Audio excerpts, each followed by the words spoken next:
Et bonjour. Alors aujourd'hui, c'est une petite astuce en fait pour pouvoir repasser un réseau électrique sous un dallage autobloquant existant. Alors ce dallage autobloquant, il doit être posé sur sable ou sur terre. S'il est sur du ciment, ça sert à rien. Vous pouvez utiliser cette méthode aussi pour de l'eau. Alors en revanche, si vous faites ça avec un réseau d'eau, il faudra absolument que en hiver il n'y ait absolument plus de pression, qu'il soit, pas vide, ça en soi c'est pas très dérangeant, mais surtout qu'il y ait plus de pression parce que inévitablement l'eau va geler à l'intérieur du tuyau. Allez, c'est parti pour la vidéo.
Alors je vais être amené à prolonger ensuite jusqu'à l'autre ruche qui est là-bas, le réseau.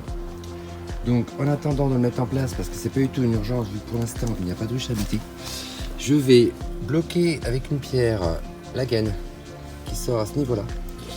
Je prévois une boucle avec du mou suffisamment haute et d'emblée je vais enlever la gaine qui va rentrer dans une boîte de dérivation en attendant que je continue le réseau.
donc du mastic pour l'étanchéité. Ensuite, j'ai préparé en fait un petit renfort pour ne pas abîmer la boîte.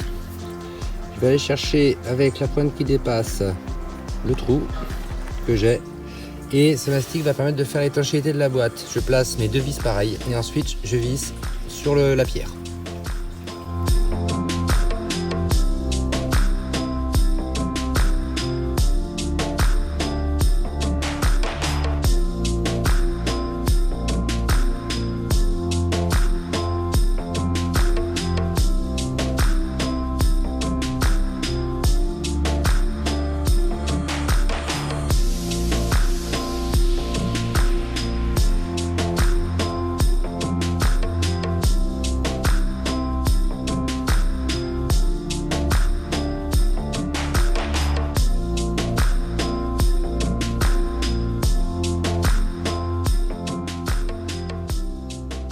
Alors, pour pouvoir faire ce genre de choses, il faut que votre terre soit relativement humide. Alors, si vous habitez dans le sud comme moi, en été, il fait très très chaud. Donc du coup, là, cette nuit, il a plu, enfin, il y a eu même un très gros orage. Et d'ailleurs, là, ça recommence à pleuvoir maintenant. Donc du coup, la terre était humide, c'était parfait. Si, en revanche, vous avez besoin de le faire alors qu'il n'a pas plu, la seule solution, c'est le soir, mouiller très fortement la zone où vous allez creuser pour que le lendemain matin, la terre ait bien bu l'eau et soit friable. Si jamais vous faites ça avec une terre sèche, vous allez arracher automatiquement énormément de terre. Il vous faudra par la suite tout remettre à plat au niveau des pavés. Alors que là, le fait de faire la saignée dans une terre qui est relativement humide, vous n'allez gratter en fait que la partie saignée et tout ce qui est autour de la saignée restera de niveau. Donc en fait, c'est juste un replacement du pavé légèrement tapé et c'est terminé.